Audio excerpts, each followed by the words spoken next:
ভাই সবাই পাগলা ভাবে চালাইতেছে ভাই, মানে আমি খুবই ভয়ে আছি। এই যে দেখেন মানে কিভাবে কি চালাইতেছে রে ভাই, আমি রিয়েলি সারপ্রাইজ যে এত সারা রাত রাইড করে মানে দিনের বেলাও একদম সেম কনফিডেন্স সেম মানে এনার্জি নিয়ে চালাইতেছে ভাই, সিরিয়াসলি।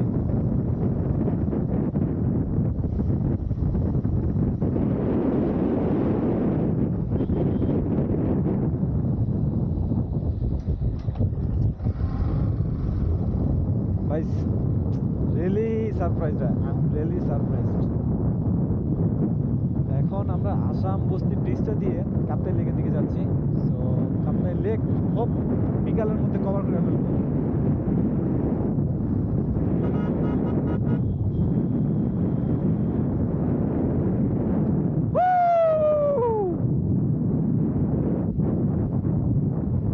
ঢালগুলা কি সেই